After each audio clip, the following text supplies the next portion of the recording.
De nuevo, estamos ya listos para presentar otro capítulo más acerca del Evangelio. Y Domingo, ¿qué nos quieres decir esta vez? Bueno, es interesante cómo cuando el predicador abre el Nuevo Testamento y dice, ahora vamos a leer el Evangelio según Mateo, y Marcos el Evangelio de Mateo, y Lucas el Evangelio de Mateo. De Juan no dice así tan enfático, pero vamos a decirlo de esta forma. ¿Y por qué se ha hecho esto?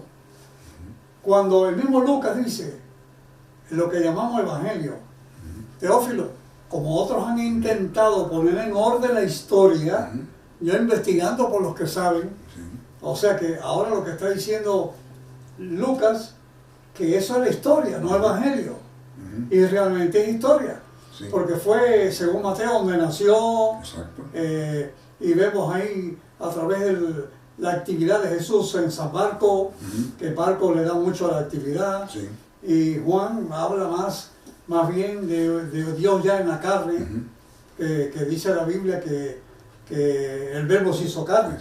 Ahora, Pablo no estuvo con Jesús predicando por las calles, haciendo sanidades y milagros.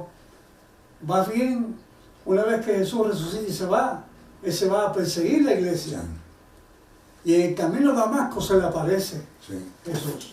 Entonces Pablo dice, y es donde queremos empezar hoy, en el capítulo 1 de la carta que él escribió a los Gálatas, en el versículo 11, quiero que sepan, hermanos, que el evangelio que yo predico no es invención humana.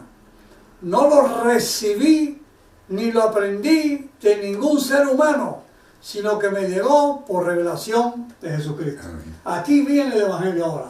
Aquí viene. Sí, fíjate que la mención de evangelio o los evangelios tienen parte de razón y la manera en que se usan parte no. Son evangelios por lo siguiente. Uno es que describen el proceso histórico de Jesús. Y eso de ahí podríamos decir que no es tanto evangelio, ¿verdad? Sino es en la historia de quién o cómo debería haber sido tomado Jesús, ¿verdad? Como el Cristo. Y ahí está que si hizo milagros, que si caminó, que si dijo, pero déjame decirte por qué sí son evangelios. Porque a partir de la muerte y la resurrección, entonces son evangelios. Es decir, el evangelio está en que describen la muerte y la resurrección, ahí está dado. Pero la manera en que lo presenta el apóstol Pablo es porque ahora lo más importante es el mensaje. Entonces el evangelio que yo recibí es el mensaje de la salvación, el mensaje de las buenas nuevas. Yo voy a predicar el mensaje, no la historia, sino lo que... a ver, si te acuerdas de eso, yo soy un predicador de qué dijo. A mí me dio la encomienda de predicar ¿qué? El evangelio. No bautizar, pero... El evangelio, ¿verdad? Entonces, además yo soy ministro del evangelio. Entonces el mensaje era lo importante. Ahora tú dinos, ¿cuál es ese mensaje? Sí, porque el apóstol dice ahora, en 2 Corintios capítulo 11, dice, toleren mi locura. Yo quiero decirle a ustedes que quiero presentarlo como una virgen para su marido. Pero yo temo que como Eva fue seducida en engaño, así sean también seducidos vuestros entendimientos en cuanto a Jesús. Porque si reciben un Jesús diferente al que yo enseñé, un evangelio diferente y un espíritu diferente, bien lo van a sufrir. O sea que hay que entender cómo es que Pablo presenta a Jesús. Porque ya te está diciendo que si tú presentas un evangelio diferente que Cristo me enseñó en Gálatas capítulo 1, es un maldito. Oye, para mí que eso como eso me picó. ¿Qué evangelio estoy predicando yo? Exactamente. Porque si no, dice caigo en maldición. Sí, mira, uno de los secretos que yo pienso que es lo que Pablo nos aporta es que el evangelio es espiritual. Mientras que cuando lo hacemos carnal, entonces ahí hacemos una diferencia. Ese ya es otro evangelio. Predicar el Evangelio, por ejemplo, no es predicar de la moral, no es predicar alguna doctrina específica de una denominación, porque eso no es Evangelio. El Evangelio es el llamado espiritual de Dios a donde le confiere la salvación por gracia al hombre, a través de su muerte y su resurrección, para cumplir en la tierra lo que Él ya había establecido en el cielo. Dice Efesios 1, que era que desde antes de la fundación del mundo, Él de cualquier manera, por ser sus hijos, Él nos iba a tener en su mano para salvarnos, para redimirnos, porque Él era nuestro creador. Entonces, Él desde antes de la fundación del mundo, Él decía que ya nos iba a dar la facultad de ser hijos y de ser herederos, inclusive de ser adoptados. Cuando viene Cristo, entonces se cumple en la tierra lo que se hizo en el único plan, no en el plan B ni plan C, desde los cielos. Entonces ahí está Pablo predicando el verdadero sentido espiritual del Evangelio. Sí, no, y cuando Jesús nace en Belén, ahí era de noche, y estaban unos pastores cuidando ahí las ovejas, estaban hablando ahí, y de pronto se iluminó el ambiente y cogieron temores. No teman, no teman. Yo soy el ángel que ha sido enviado para decir a ustedes buenas noticias de gran gozo. Que les han nacido hoy. Que les han nacido hoy el Evangelio es noticia. Pero porque les ha nacido un ¿qué? Un Salvador, que es Cristo el Señor. Ahí está el Evangelio. Ahí empezó. Muy bien. O Lucas, él predefine el Evangelio cuando dice, porque yo he venido a buscar y salvar al que estaba perdido, ¿verdad? Lucas 19:10. Claro, es la voz de Jesús, ¿verdad? Puesto por Lucas. Pero, ¿qué tal cuando nos presenta la muerte y la resurrección? Pero Pablo nos presenta qué significó esa muerte y esa resurrección. Por eso, tiene muy importante para mí, yo pienso que lo has dicho también tú en el ministerio que tenemos, es cuando Pablo dice, es que esta es la esencia de predicar a Cristo y a este crucificado, ¿verdad? Entonces, ¿qué es el Evangelio? Cristo y este crucificado. Es lo que nos transfiere a nosotros el sentido el amor de Dios, la gracia de Dios, porque no nomás, el plan de la salvación no es nomás porque, bueno, nos salvamos porque estábamos perdidos, sino es para que viéramos el amor de Dios y qué manera de confrontarlo de lo que podemos ser en la carne contra lo que Dios nos tiene preparado en el Espíritu. Entonces podemos darnos cuenta, oh, cuán grande es ese amor de Dios, que trasciende tanto en la parte espiritual, Domingo, como trasciende en la parte carnal. Porque si Él ya se solucionó en la parte espiritual, y para eso es el Evangelio, ahora, ¿qué me dices también de la parte carnal? ¿No dice que pidamos y se nos dará? ¿No dice que la oración intercesora puede mucho? ¿No dice que debemos orar unos por otros? ¿No dice que no oramos porque no pedimos, verdad? Entonces quiere decir que de cualquier manera, Él quiere seguir siendo ese Dios que Él lo ha dicho en toda la Biblia, que Él es el mismo Dios creador, el mismo Dios redentor, el mismo Dios salvador y el mismo Dios sustentador y el mismo Dios con nosotros. Habían pasado 4000 años desde Adán y Eva hasta Cristo.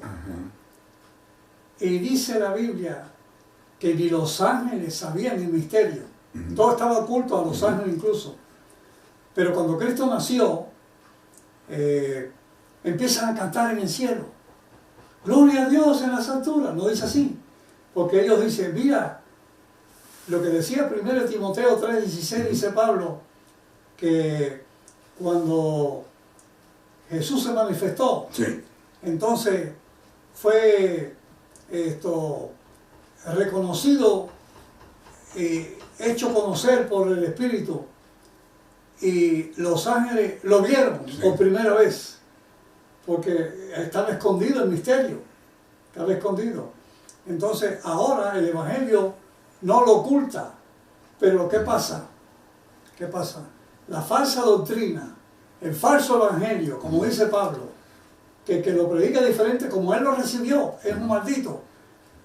Se ha vuelto una mezcla de antiguo pacto con nuevo. Eso es lo que Pablo habla, por ejemplo, del velo. Ahí está también. El velo. Entonces es la mezcla, dice, ¿no? De lo antiguo con lo presente.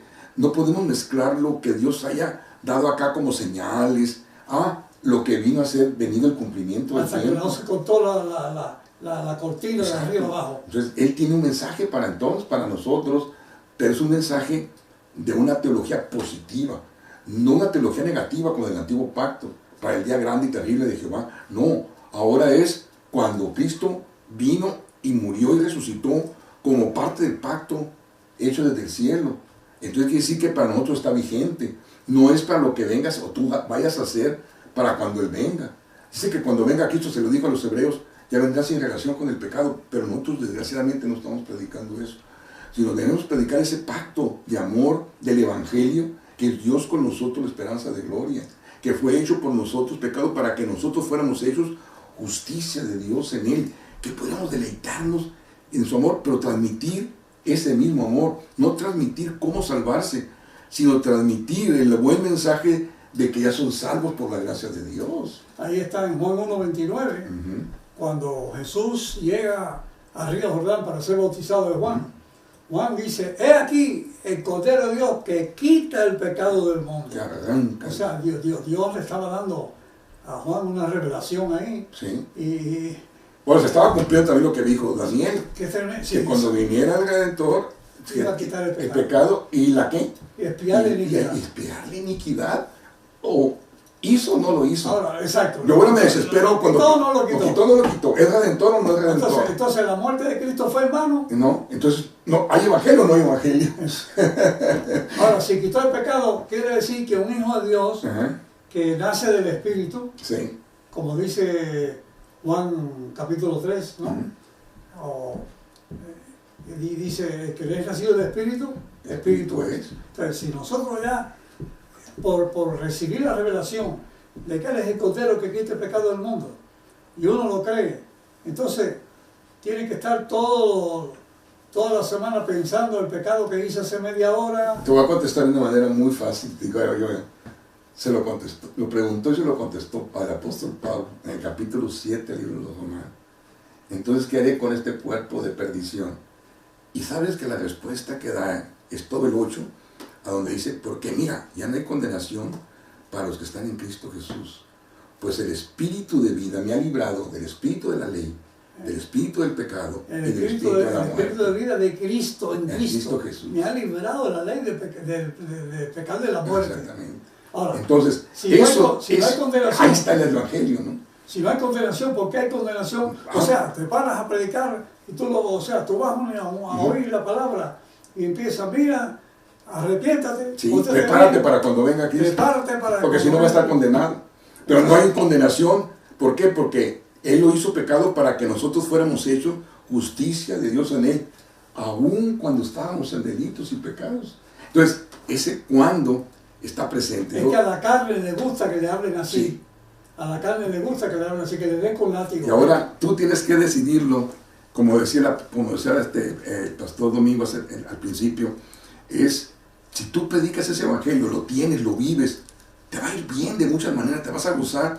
Y si no, dice, prepárate, porque entonces no te irá muy bien, ¿verdad? No te queremos asustar, pero es que el evangelio es un evangelio de gozo y sobre todo para darte cuenta de lo grande que es Dios. Pero hay algo más que se nos dio para que nosotros podamos tener el mensaje del testimonio de Dios, del testimonio de quién es Dios.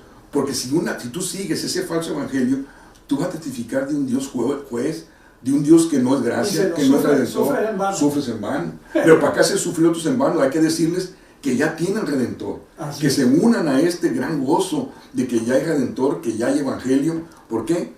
Porque no queremos saber más que nada, más que de Cristo y a este crucificado. No, y ese fue el mensaje. Como Moisés levantó la serpiente, en el desierto es necesario que el Hijo de Dios sea levantado. Juan, entonces ya eso pasó hace 2000 años. Ya pasó y por lo tanto dice Juan, eso ya se efectuó, que tanto amor no nos ha dado el Padre. Así es que hay que disfrutar ese amor, ténganlo. Vamos a dejar aquí este capítulo, vamos a continuar en el próximo, los invitamos a que no se los pierdan. Síganos en YouTube, denle like, suscríbanse, pásenlo a otros. ¿Para qué? Nosotros no ganamos dinero con esto, sino que nosotros, por lo cual nosotros se los pedimos, es para que llegue a más personas. Eso es la plataforma de YouTube, como un caso, o la de Facebook, es que sea más visto y que otras personas lo publiquen, lo vean y que llegue a más personas. Así es que créanos, queremos lo mejor para ustedes, queremos que Dios los siga bendiciendo y queremos que este mensaje es un mensaje muy especial. Amén. El mensaje de buenas noticias. Dios está hablándote con su corazón para tu corazón. Amén. Alabado sea el nombre de Cristo.